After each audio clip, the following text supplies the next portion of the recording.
All right, let's talk about the best diet for hypothyroidism. By the way, for those of you that don't know me, my name is Dr. Shireen Badaktar. I'm a corrective care chiropractor, also a detox and nutrition specialist. We have an office right here in Frisco. And today we're talking about the best diet for hypothyroidism. We do have a thyroid workshop coming up on July.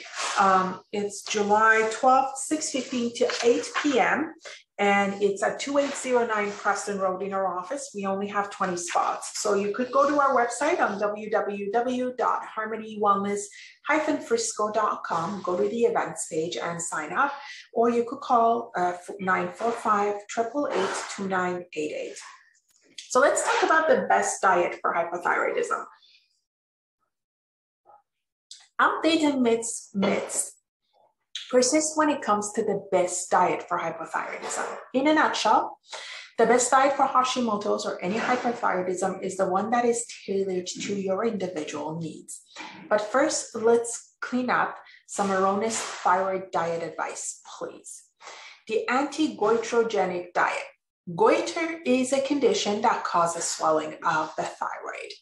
Many believe that goitrogenic foods like cabbage, kale, Brussels sprouts contribute to this swelling and asserts that they should be avoided at all costs. Supposedly, these foods inhibit iodine uptake and compromise the thyroid function, leading to the development of a goiter.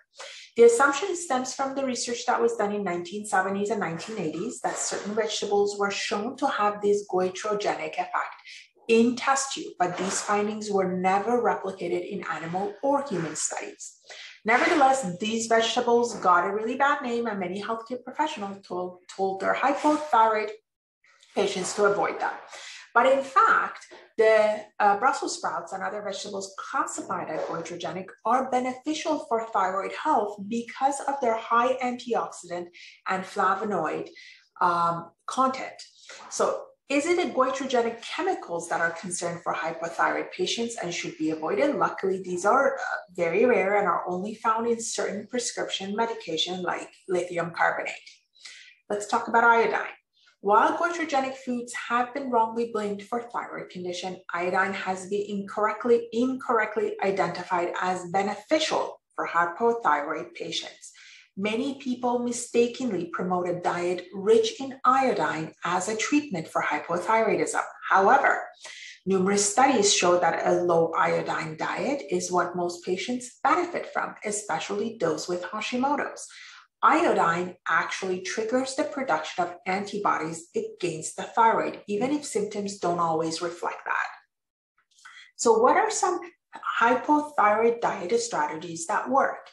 Well, 95 to 98% of causes of hypothyroidism are caused by Hashimoto's autoimmune disease. The best strategies will focus on identifying and avoiding dietary autoimmune triggers. Number one is gluten.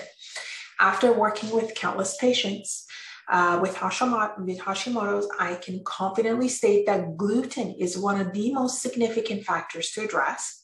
Although a gluten-free diet may seem trendy, but the truth is that there is ample research that links Hashimoto's to gluten sensitivity and celiac disease. A number of studies show that a gluten-free diet improves hypothyroid symptoms and allows patients to lower the doses of their thyroid replacement medication. Some subjects can even go into complete remission on a gluten-free diet. It is important to understand some basic concept about a gluten-free diet when you're removing it from your diet. Number one, being gluten-free is like being pregnant. You either are or you're not. There is no such a thing as being mostly gluten-free. Exposure to gluten has been shown to create an inflammatory response for weeks to months afterwards. So it is important to be completely gluten-free to avoid lasting symptoms. Number two, eating a gluten-free diet for only a few days or a week is not long enough to notice any significant changes. It takes at least 3 to 4 weeks for a noticeable difference in your symptoms. Number 3, it is common for other foods to cross-react with gluten. These foods have identical protein sequences to gluten, which causes the immune system to react to them the same way. Dairy and grains often cross-react with gluten, which is why introductory autoimmune diets are usually grain and dairy-free. Lecithins. Another food source that commonly triggers Hashimoto's is lectins, the sticky glycoprotein that's found in seeds, in nuts, and in nightshades. Lectins have been shown to cross-react with the TPO in the thyroid tissue. Since the two share identical protein sequences, the immune system of somebody with a reaction to lectin will also attack their thyroid tissue. Number 3, microbiome diversity. A gut microbe health is a key factor in managing autoimmune disease like Hashimoto's.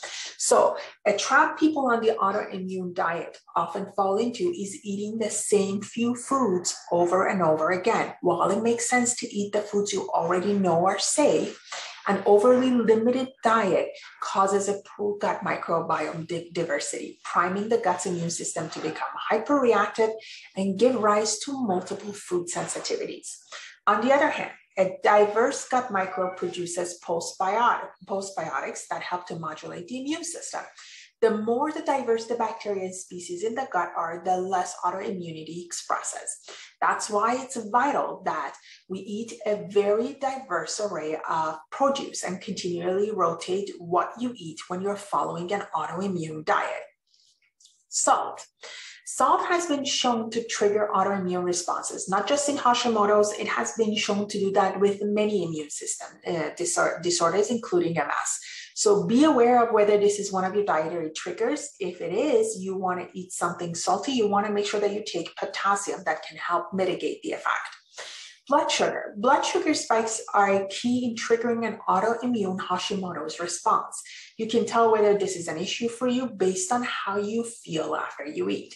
If you're feeling tired after you eat, is a symptom of a high blood sugar, while if you feel energized after you eat, that's a symptom of a low blood sugar. So if your blood sugar is stable, you feel the same before and after you eat. So how do we solve this thyroid puzzle? Coming to our workshop on July 12th, 6:15 to 8 p.m. We only have spot for 20 people, and we are going to talk about thyroid. We're going to talk about 4 things that trigger it, and we're going to show you how to recognize it and how to solve it. God bless. Remember who you are.